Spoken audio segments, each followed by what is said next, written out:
All right, let's go. Welcome back to the Squishy Sports Podcast and continuing on with my NRL Season Previews for each team for 2026. And in this episode, we have got the Canberra Raiders, the milk from the capital, coming off one of their best years in a long time. Obviously, we know our minor premiers for 2025 completely out of the blue for a lot of people out there, a lot of punters out there had this team easily in the bottom four, including myself, but Ricky Stewart somehow got this team firing. They all clicked together and they won the minor premiership. Obviously, we know they did go out in straight sets. Obviously, that thrilling extra point game against the Broncos and then losing to the Sharkies as well at home. So they'll be looking to go sort of one better to, see if they can finish first again and potentially win a finals game and get a home prelim.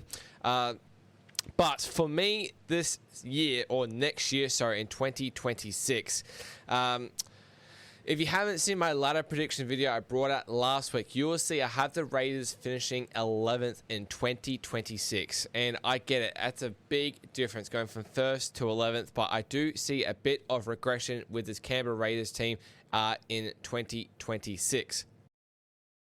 So if we have a look at how the 2025 season went, obviously it was a massive success during the regular season. Out of 24 games, they won 19 games. They lost 5 of those games, had plenty of comeback wins in that 19 as well. Beat plenty of good teams. So I believe they had the best record against top 8 teams. Just very good against top 8 teams. Did turn up for the fight. They scored 654 points across the season and then conceded 506. So if you actually looked at how the top 8 did go, they did probably have they had the third worst points against in this top 8. So there were 5 other teams that actually had better defense than the Canberra Raiders in the top 8 this year. So they finished with a points differential of plus 148 for the season, which was one of the best for this season, definitely for sure.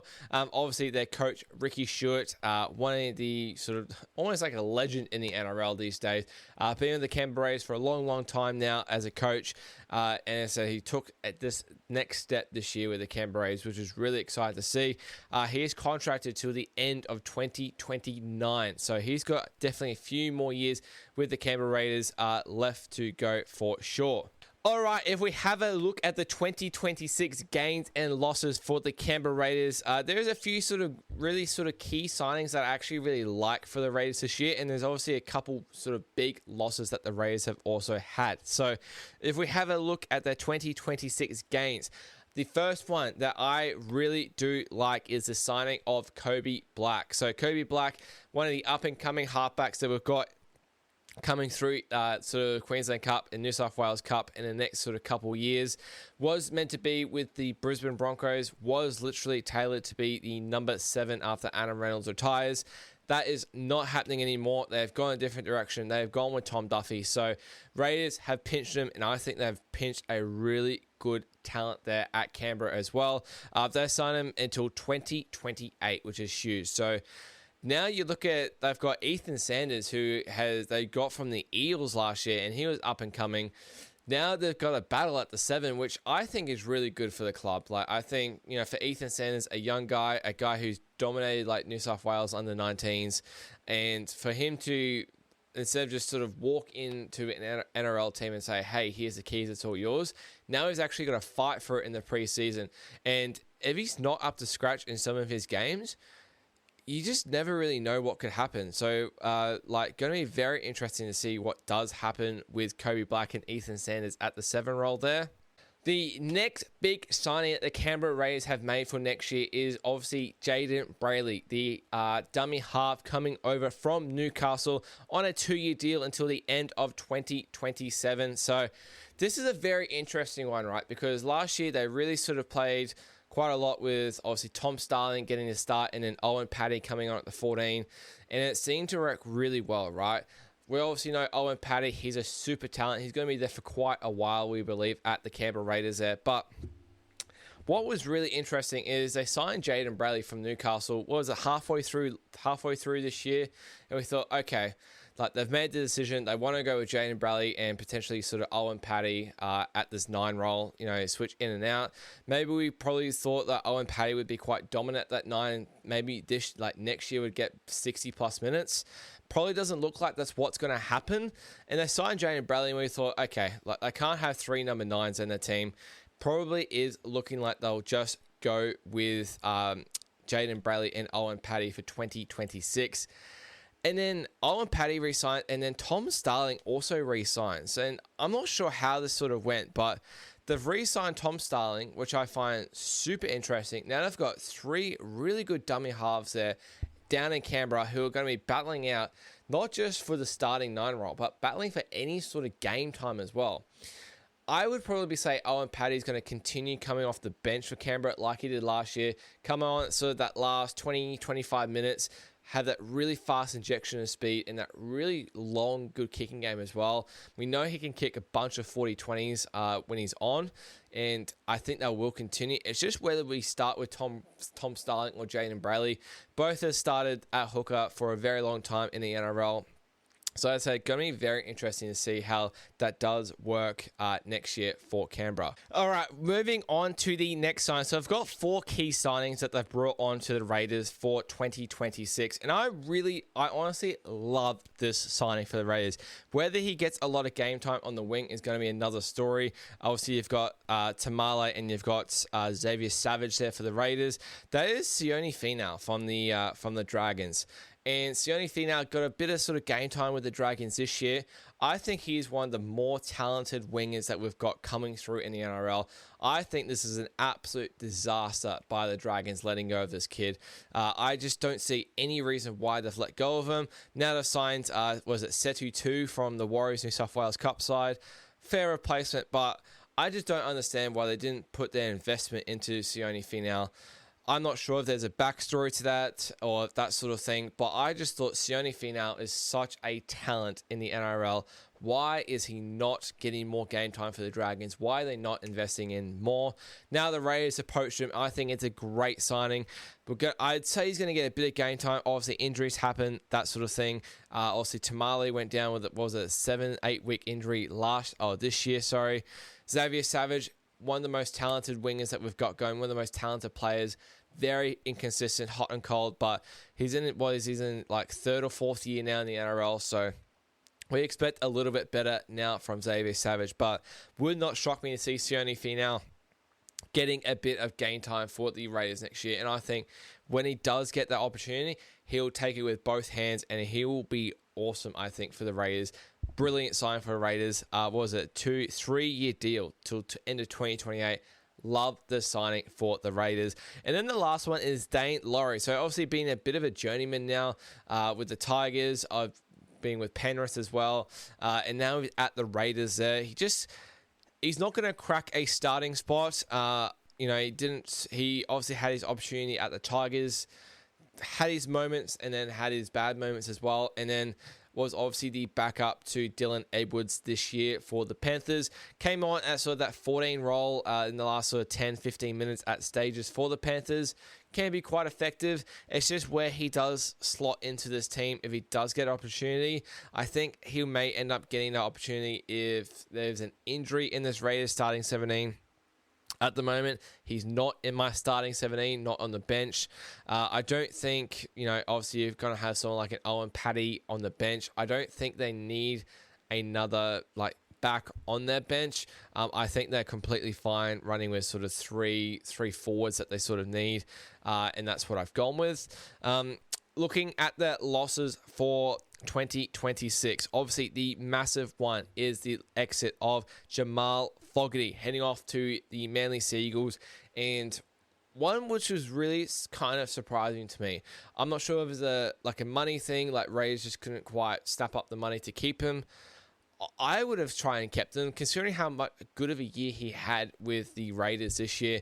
How he's such a big impact on this Raiders attack, in my opinion.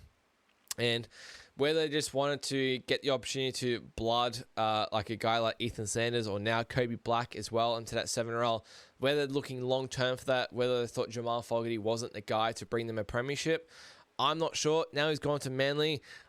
I'm going to be really intrigued to see how this kicking game does go for the Raiders next year. He's just such a big impact with the boot of his long kicking game, short kicking game, the ability for him to put these big bombs, these torpedoes right on the try line, and really sort of pin the opposition back in their own 10, 20 meter line is massive and shouldn't go unnoticed. You also got a guy like Danny Levi. Obviously, they can't have 4 dummy halves and 4 hookers on the team anymore. He's off to the Super League for the Leeds Rhinos next year.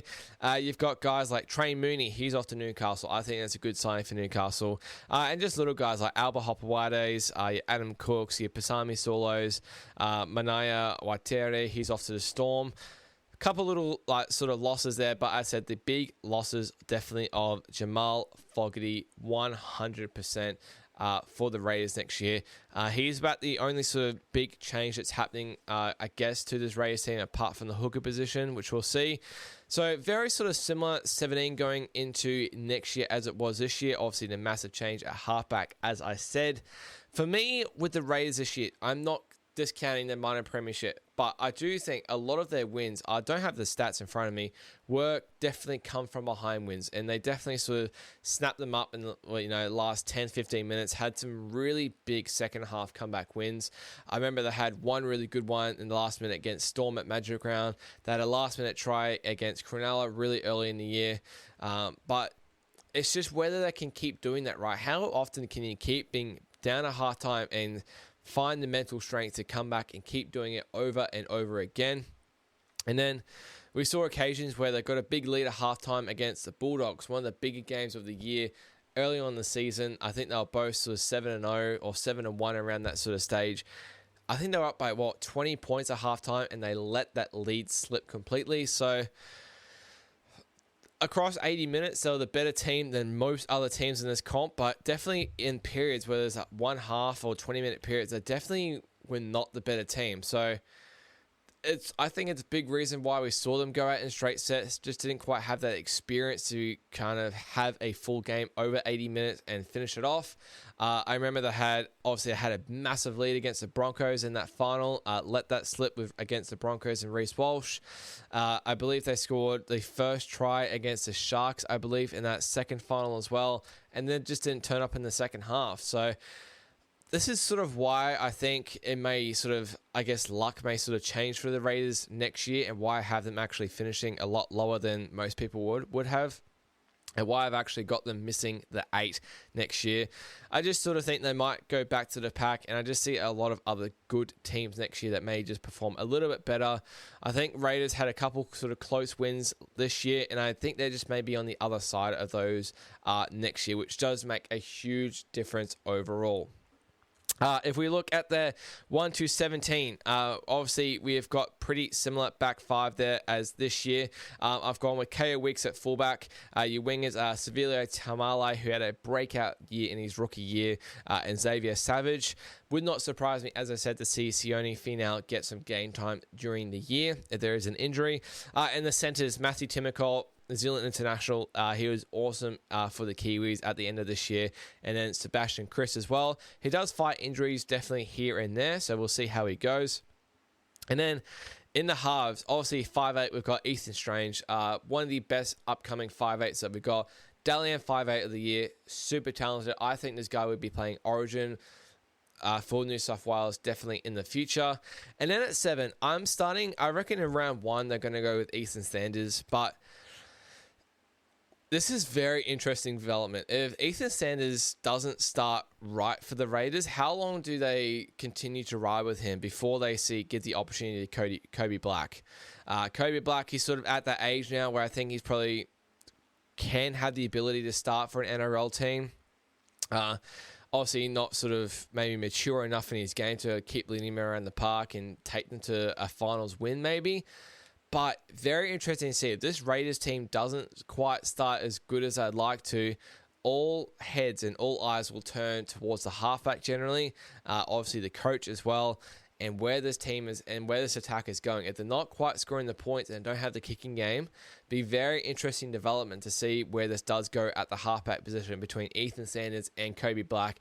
I think Ethan Sanders will start there in round 1. Obviously, he was the first off the list there. A key signing for them last year from the Eels. Excuse me. So I do think he'll get the round 1 start. But will he be the 7 at the end of the season is the big question. Your forward pack, one of the biggest forward packs and the best forward packs in the comp going around. Absolute beasts they were this year. Absolute beast tanks for the Raiders. Josh Papali'i, was he coming into his 12th year or something into the NRL? An absolute workhorse of human.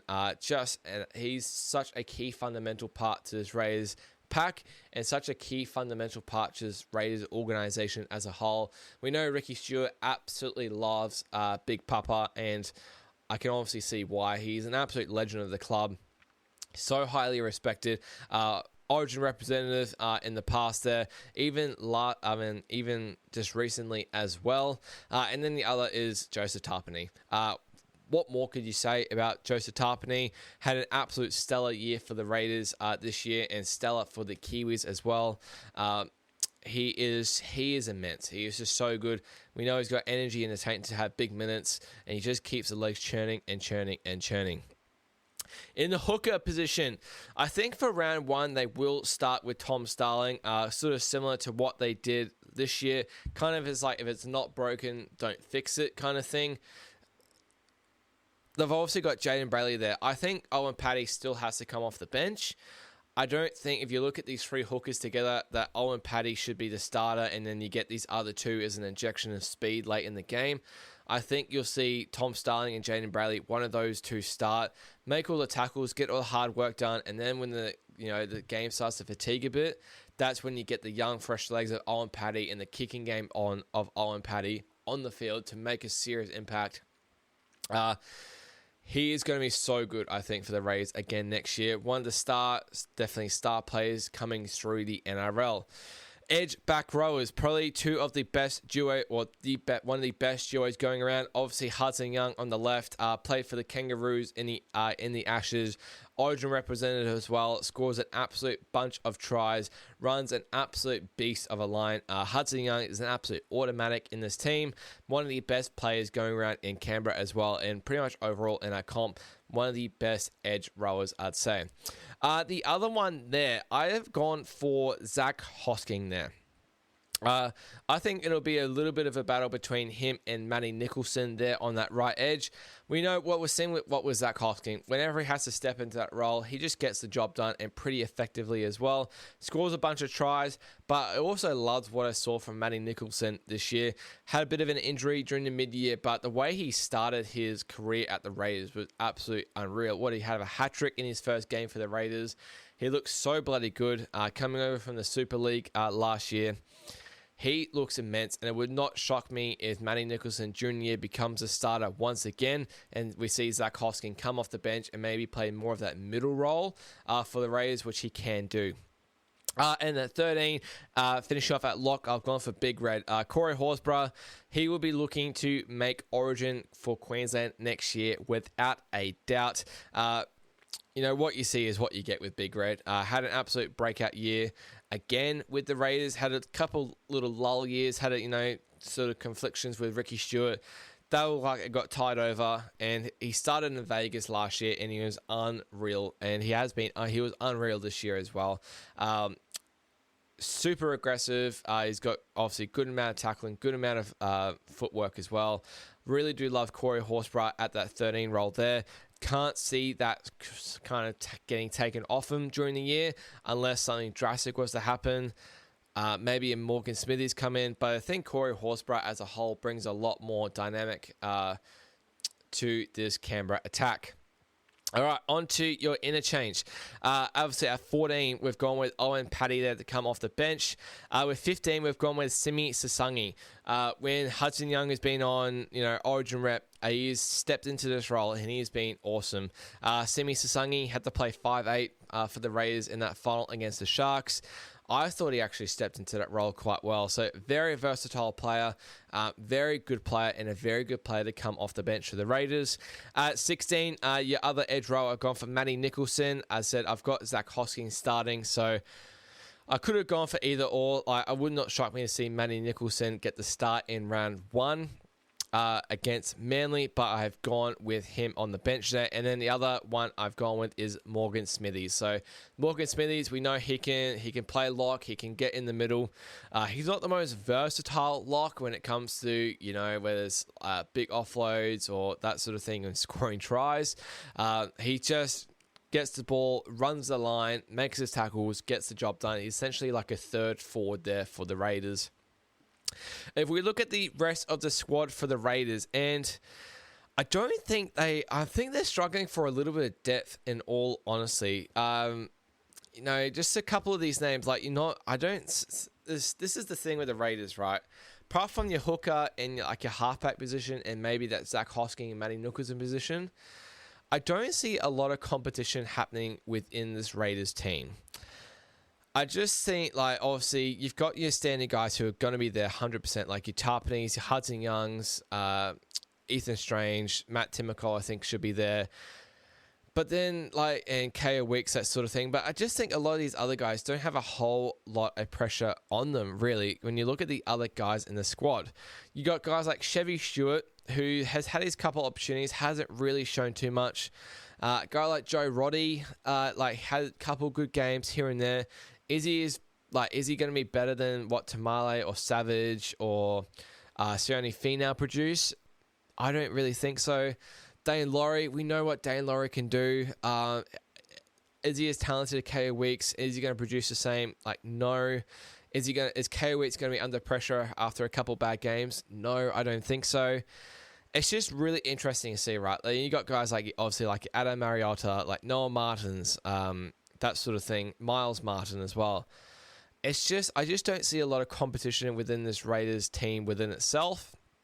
Obviously, apart from that starting number 9 role and potentially that 7 role, I would love to see Sione Finau get some game time for the Raiders next year. I think he's so talented. I'm really high on this guy. But I just don't, I like seeing depth where, there's going to be competition within the club for that position every week at training. And if there's a loss, the player's under pressure and to fight for their position. It just means you get the absolute best effort generally out of all your players each and every week. I'm not saying that they won't put in their best effort every single game. I just think it adds a little bit more to the team. And it's really sort of good to have that competition within the club. If we look at their draw for next year, they play obviously they finish top 4. They play 2 of the top other 3 opponents in top 4 twice. They play 11 top 8 opponents, which is not too bad. So where they play 13 teams in the bottom 9, which is not the worst. And they play 3 teams off the bye as well, so not too bad. They do start with only 3 home games in their opening 9 games. They include a trip to New Zealand, I think, in round 2, I think. They got to go to Newcastle, which is quite hard to play. If this Raiders team doesn't start well with 6 road games in their first 9 games, it is going to be very bloody interesting. They played Panthers, Storm, Sharks, and Bulldogs twice. If this team doesn't start well in the first 9 games, I'm very intrigued how this team does line up near Origin period, where they get Kobe Black in there and blood him and think he's the guy. Whether Sione Finau gets a shot. But as I said, I just don't see any other competition. It's just mainly that 7 and 9 role, which I have a couple concerns about. Maybe Matty Nicholson gets a start over Zach Hosking. But I don't really see where, Morgan Smithies, Corey Horsburgh is going to be on the hot seat, his role. Hudson Young won't be. Josh Papali probably won't be. Matt Timoko probably won't be. Tamale probably won't be. K.O. Weeks probably won't be. It's just interesting to see where the depth of the side is at and where it sort of goes, especially after winning the minor premiership. We know a lot of teams will be kind of hunting them down to try and beat them. So, look, I got the Raiders coming 11th. A bit of a boisterous opinion for sure. Can they make finals? Absolutely. Can they replicate what they did this year? Absolutely. But can I see it myself? I definitely can't. I have these teams actually missing the finals for next year, but that will do it for the Raiders episode of their season preview for 2026, running through their record from this year, their ins and outs for next year, running through their 1 to 17 I've predicted for 2026 as well, and having a little bit look at their draw as well. Obviously, I had this team finishing 11th in my ladder prediction. If you haven't seen that video, make sure you go check it out. It's all there for you. Not sure what my next two teams will be. Definitely be sort of random pick. I'm not doing it in any sort of order. But thank you so much for listening, guys. This has been the Raiders season preview for 2026. Thank you so much for watching, and cheers.